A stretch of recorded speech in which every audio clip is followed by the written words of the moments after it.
Hi everyone, tonight we're going to talk about banking and money creation. I apologize in advance for the ahs and the ums. I don't have time to edit this one tonight before it goes into YouTube, so please bear with me. Tonight we're going to talk about three things. First, the role of banks in the economy, what they do, why they're there. Second is bank regulation. What is it and why do we have regulation? And the third is how banks create money. Let's talk about the role of banks in the economy. Well, first and foremost, banks accept our deposits and they keep them safe. The second is they take those deposits or some portion of those deposits and make loans to borrowers who then use the money to make and build and do things to grow our economy. Bottom line is, out of this whole system, depositors get security for their money. Borrowers get access to capital they need to help grow the economy, and banks make money in the process. They're in their businesses that make money just like other businesses. The book talks about something called reserves. So on the prior slide, I talked about banks making loans to borrowers. Well, banks have to hold some of their money back. They can't loan it all out. We're going to talk a little bit about why that is. Banks keep a small percentage of what they take in deposits. They create money by loaning out the rest. So literally create new money in the money supply. Here you see them taking in a loan. They keep a small portion of it, and they create a lot more money in the process of making those loans. Now, the federal government tells them how much to keep in those reserves. We'll talk more about reserves in a minute.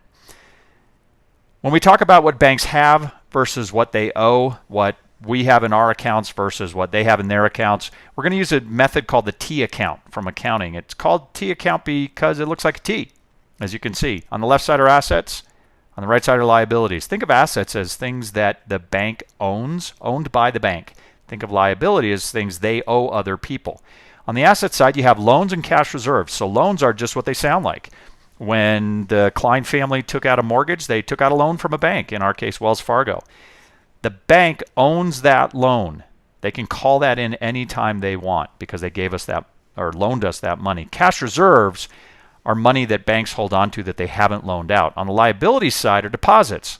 So similarly, when the Klein family deposits their money, their paychecks into a bank, the banks owe us that money back whenever we ask for it. So that's why it's considered owed by the banks. Let's take an actual example of a T account and a bank. So in this particular bank, they have loans of $2 million, cash reserves of $200,000, and deposits of $2 million. We talked about this idea of reserves. There's a calculation called the reserve ratio, which is cash reserves over deposits. In this case, right, $200,000 in reserves over $2 million in deposits turns into a reserve ratio of 10%. A reserve ratio is a requirement. That's an amount of money that the bank has to keep on deposit or with the Federal Reserve, and we'll talk about why they have to do that. Why do they have to do that? Well, it's because occasionally there's something called a run on the bank. A run on the bank happens when all the people who have, or a large portion of the people who have all these deposits, come and ask for them at the same time, as you can see here happened with Northern Rock. Well, if Northern Rock is abiding by their reserve ratio requirements, they have $200,000 in reserve when in fact on their books are $2 million in deposits. So if all these people come in and want their money back, they don't have it. They literally don't have it. The federal government has put into place 4 different things, I'll call them, that help not only protect against runs on the bank. Runs on the bank happen generally when confidence in a bank falls, but also things that the government can do to step in should there be a run. The first is the Federal Deposit Insurance Corporation. The FDIC, as it's called, and you can see 1933, established shortly after the Great Depression started, is a federal entity that insures a certain amount of deposits for every single depositor. So if a bank does go belly up, the government will actually pay you back a certain amount of what you had deposited. The second is something called capital requirements. While we won't talk a lot about this tonight, capital requirements basically are amount of assets over and above cash reserves that a bank has to keep on hand, or at least on their books. The discount window, the third item here, is actually a loaning vehicle where the Federal Reserve can loan a bank like Northern Rock, can loan a bank like Northern Rock. They can loan them money if they need it, if depositors are coming after their money. The fourth is reserve requirements. We've talked about that, the reserve ratio, so how much a bank has to keep on hand. Okay, with an understanding of what banks do and an understanding of what those regulations are, let's talk about how banks actually create money. We're going to use the T account as an example. Again, assets on the left, liabilities on the right. We're going to use an example. Ms. Chow has $5,000 and deposits it into her account at the Main Street Bank. There's the deposit on the right, the liability.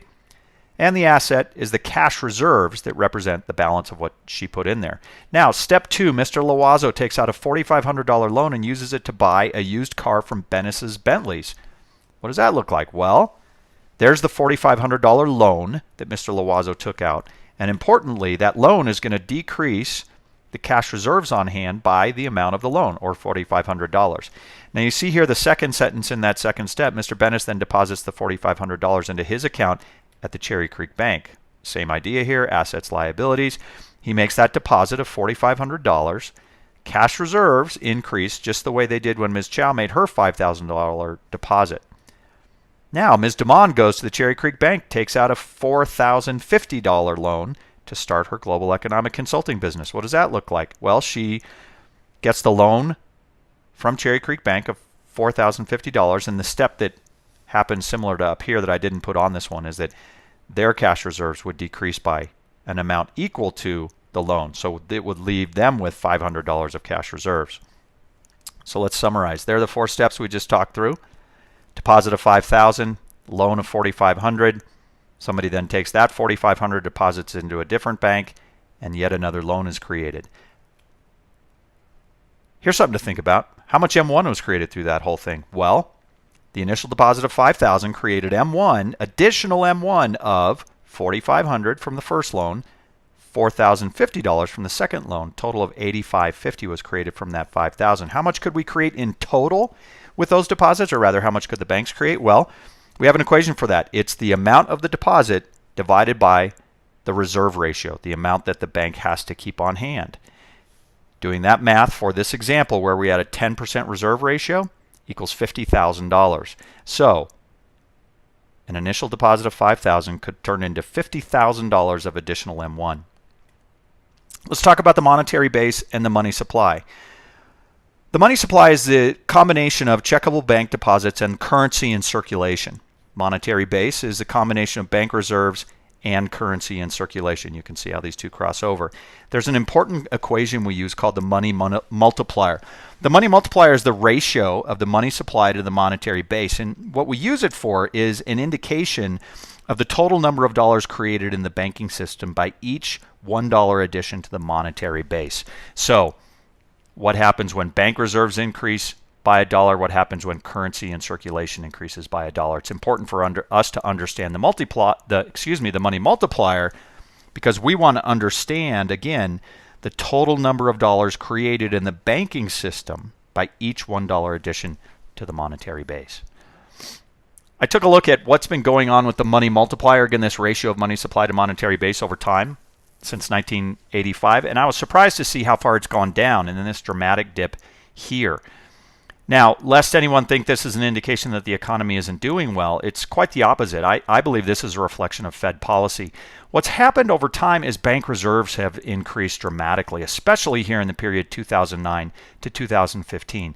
It happened in 2009 when, in reaction to the financial crisis, the Federal Reserve injected huge amounts of money, as you guys know, trillions of dollars into the U.S. economy. Really, the trillion was done over a course of several years in order to try to stimulate investment, but also bolster bank reserves to make banks stronger. Well, it was done, some would argue with the expectation that the banks would then turn around and loan that money out in order to grow the economy for a bunch of reasons we'll discuss. It really hasn't worked out. That the amount of lending hasn't happened at the rapid pace that the Fed had expected that it would. But that explains to us why this money multiplier has gone down so dramatically. It's not an issue of something going on with the money supply as much as it is as an issue of what's going on with the monetary base. That's it for tonight. Have a great evening, and I'll see you tomorrow.